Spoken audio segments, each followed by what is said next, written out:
اپنی زندگی میں پہچان لیا، وہ امام اہل سنت بن گئے، مجدد وقت بن گئے۔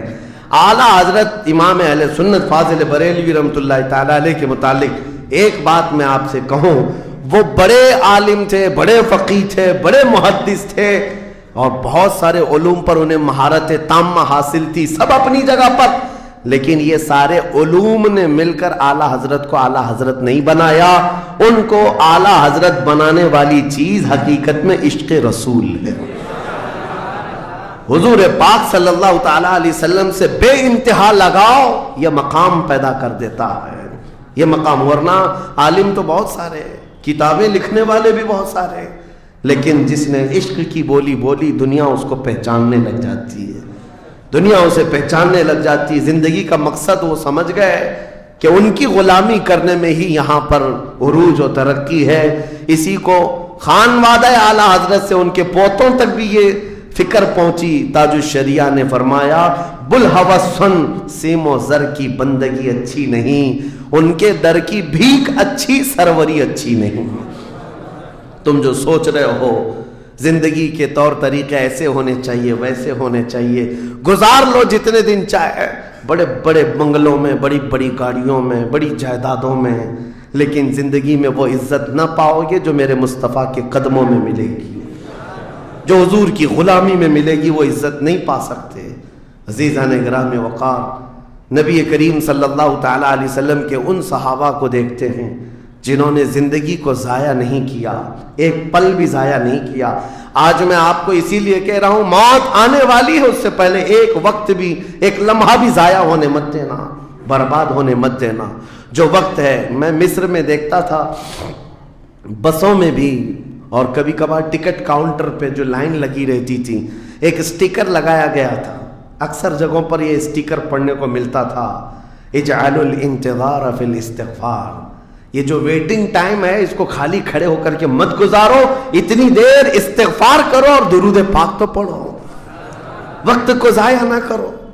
تمہارے پاس اللہ نے وقت دیا، بیٹھے ہو تو پڑھو، کھڑے ہو تو پڑھو، کیونکہ یہ وقت تمہارا بربادی میں نہیں لکھا جائے گا، تمہارا یہ وقت ضائع کرنے والوں میں نہیں لکھا جائے گا۔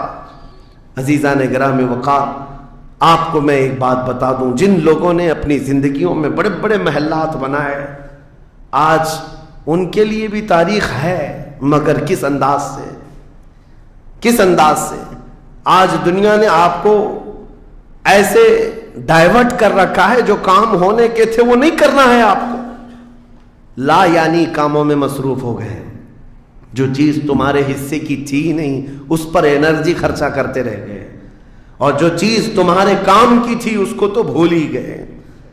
آپ کو میں ایک بات بتا دوں، ہو سکتا ہے شاہ جہاں نے تاج محل بنایا، اور پھر بادشاہ قطب الدین کے زمانے کے نشانیاں موجود ہیں، لال قلعے بن گئے، قطب مینار بن گیا، بڑی بڑی عمارتیں ہیں، لوگ اوپر سے نیچے دیکھنے کے لیے آتے ہیں، لیکن میں یہ کہتا ہوں یہ کوئی کمال کی چیزیں تھی نہیں، کمال کی چیزیں تھی نہیں۔ لاکھوں لوگوں کی محنتیں بھی لگی، پیسہ بھی لگا، اور بڑی عمارتیں کھڑی کر کے چلے گئے۔ ہزاروں کی تعداد میں تاج محل میں لوگ جاتے ہوں گے، تاریخ تو لوگوں کو تھوڑی بہت تو پتہ ہوگی کہ اپنی بیگم کی محبت میں بنایا ہوا ایک محل ہے، اور بیگم کی قبر بھی وہاں ہے، لیکن جانے والے کبھی کسی کو سنا ہی نہیں کہ ایک فاتحہ بھی کوئی پڑھتا ہو، کوئی پڑھتا ہوا نظر آتا ہے۔ وہ تو پکنک پوائنٹ ہے، ٹورسٹ ایریا ہے، جائے دیکھے آئے۔ لیکن میرے عزیزو، یہ بڑے بڑے محلات اپنی ناموری کے لیے بنا کر تو چلے گئے، لیکن آؤ بریلی شریف کی سرزمین پر ایک مدرسہ جو اعلیٰ حضرت نے بنایا، مبارک پور کی سرزمین پر جامعہ اشرفیہ جو حضور حافظ ملت نے بنایا، یہ عمارتیں آج بھی دعوت دے رہی ہیں، ایک دو نہیں، ہر سال ہزاروں کی تعداد میں عالم اور مفتی وہاں سے نکلا کرتے ہیں۔ یہ کام کی چیزیں تھی جو بزرگوں نے کر دیا کہ امت کو ایسا کچھ دے جاؤ کہ وہاں سے آنے والا کچھ فیض اٹھا کر کے جائے۔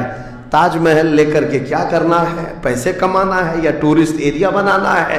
لیکن ایک ایسا ادارہ جس میں پڑھ کر کے دنیا روشن ہوتی اور آخرت بھی روشن ہوتی۔ ہم سنیوں کے ہاں یہ چیزوں کی ضرورت تھی، ہمیں لا یعنی چیزوں میں مصروف کر دیا گیا ہے. میں اب تو آپ کو پتہ ہی ہوگا, مجھے تو جلسوں والا آدمی بنا دیا گیا, جہاں دیکھو پروگرام جلسے. میں اصل میں جلسوں والا آدمی تھا ہی نہیں. میں فیلڈ ورک کرنا پسند کرتا ہوں, کسی علاقے میں رہ کر کے قرآن کی تفسیر کرنا اور لوگوں کے درمیان رہنا. لیکن مسلسل سفر کا ایک تجربہ میں آپ کو بتا رہا ہوں. ہوں گے یہاں پر بھی بہار بنگال والے, سب ہوں گے. بہار والے, بنگال والے, جھارکھنڈ والے اتنے جلسے کرتے ہیں, 365 دن بھی اگر ان کو تاریخ دی جائے تو بھی کم ہے. ایک اینالائز کرنے والے بہار کے رپورٹر ہیں, انہوں نے رپورٹ لا کر کے ہمارے سامنے بتائی کہ حضرت 2022 میں اسٹیٹ آف بہار میں 4000 جلسے ہوئے. 4000 جلسے. میں ان کا مخالف نہیں ہوں, لیکن ایک فکر آپ کو بتا رہا ہوں. 4000 جلسے, جن میں سے ہر جلسے کا کم سے کم خرچہ 5 لاکھ روپے, اس سے کم خرچہ کرتے نہیں. 6 مہینے چندہ کرتے ہیں, اس کے بعد بڑا جلسہ کرتے ہیں. کیلکولیشن کر کے دیکھا گیا تو سال میں 2000 کروڑ روپے خرچے ہوئے. 2000 کروڑ روپے. میرے عزیزوں, ٹھیک ہے یہ سب اپنی جگہ پر, لیکن پورے اسٹیٹ پر گھوم کر کے دیکھیں تو مسلمانوں کے نام کی ایک یونیورسٹی بھی نہیں ہے, کوئی ایک بڑا ادارہ نہیں قائم کر سکے. 2000 کروڑ کی بھاری رقم سال بھر خرچ کرنے والا غریب اسٹیٹ جس کو لوگ سمجھتے ہیں. میرے عزیزوں, میں یہ بات اس لیے عرض کر رہا ہوں, جن چیزوں میں تمہارا ذہن الجھ گیا یہ وہ تمہارے کام کی نہیں تھی. اعلیٰ حضرت نے بہت پہلے فرمایا تھا, یہ دنیا کا حال یہ ہے, شہد دکھائے زہر پلائے. یہاں پر چکا چوند دکھنے والی چیزیں وہ تمہارے حق کی نہیں ہے. اور ممبئی والے کیا کرتے ہیں, وہ تو بہار والے جلسوں میں ہیں, ممبئی والے کھچڑا کمپٹیشن کرتے ہیں. ہاں, اس محلے میں 51 دیگ بنی ہے تو ہمارے ہاں 60 دیگ بنے گی, 70 دیگ بنے گی. اور کھاتا کون ہے, جو پہلے سے کھائے ہوئے لوگ ہیں. دن بھر 5 ٹائم کھانے والے لوگ ہی کھچڑا کھا رہے ہیں. ثواب تو ان کے لیے تھا اس غریب کو کھلانے پر جس کے گھر میں ایک روٹی ہے تو دوسری روٹی نہیں ہے. کھلانا بالکل ثواب ہے, حدیثوں میں ملتا ہے. کھلانے سے بڑھ کر کے ثواب نہیں ہے, پہنانے سے بڑھ کر. سرکار غوث پاک کا یہ فرمان بھی ہے, میں نے ساری نیکیوں کو الٹ پلٹ کر کے دیکھ لیا, رحمان کو 2 نیکیاں سب سے زیادہ پسند ہیں, ایک بھوکوں کو کھلانا, ننگوں کو پہنانا. یہ 2 چیزیں. لیکن یہاں پر کن لوگوں کو کھلایا جا رہا ہے, ہم ہی لوگ تو کھاتے ہیں. ہمارے گھر میں بھی کھانا بن رہا تھا, ایک دن سڑک پہ بنا لیا, انٹرٹینمنٹ کر رہے ہیں. اور اس پر آپ یہ نہ سمجھیں کہ میں ان تمام چیزوں کا مخالف ہوں. کرو, جتنی حیثیت ہے اتنی کرو, لیکن یہ نہیں ہے کہ ہمارا سارا کا سارا دار و مدار اسی پر ہے. سنیت اسی کا نام نہیں. ہونا تو یہ چاہیے تھا کہ ہمارے پاس ایسا مضبوط قلعہ ہوتا جو ہر زمانے میں میرے مصطفیٰ کی عزت پر پہرا دینے والے سپاہی وہاں پر تیار ہو رہے ہوتے. ہمارے پاس نہیں ہے ان تمام چیزوں کی. اس لیے مجھے درد ہوتا ہے اس بات کا کہ ہم نے جن چیزوں کے لیے اللہ تعالیٰ سے امانت لی تھی, ہمیں اللہ تعالیٰ نے نوازا تھا, وہ ہماری رقم بھی غلط جگہ جاتی, ہماری زندگی کا وقت بھی غلط جگہ جا رہا ہے. عزیزان گرامی وقار, ان سب چیزوں کا سوال ہوگا قیامت کے دن ہم سے, ہر چیز کا سوال ہوگا. اگر ہم نے وقت کو ضائع کیا ہے اور اپنا مال بھی غلط جگہ استعمال کیا ہے, ہر جگہ ہماری پکڑ ہوگی, ہماری پکڑ ہوگی. 1 ہفتہ قبل میں نے سنا, ہمارے چاہنے والے ہیں عزیز, انہوں نے کہا ایک درگاہ پہ گئے تھے, سنا ہے ایک بہت بڑے سیٹ ہیں, وہ 2.25 کروڑ کا صرف دروازہ بنا رہے ہیں اللہ کے ولیوں کے آستانوں پر. میرے عزیزوں, یہ اللہ کے وہ ولی ہیں, نہ تمہارے دروازے کے محتاج ہیں, نہ تمہاری چادر کے محتاج. ان کے انتقال کے بعد جو ان کو اللہ نے مقامات دیے وہ تم نہیں پہنچا سکتے. وہ تو اللہ تعالیٰ کے رحمت میں ہے, جنہیں اللہ تعالیٰ جنت کے جوڑے پہنا چکا ہو, جن کے لیے جنت کی ہوائیں چل رہی ہوں. ان اولیاء کے مشن کو زندہ کرنا حقیقت میں ایصال ثواب. ان کے لیے سب سے بڑی نظر و نیاز یہی ہے. ماررہ مطہرہ میں حاضر تھا, بڑی خوشی ہوئی.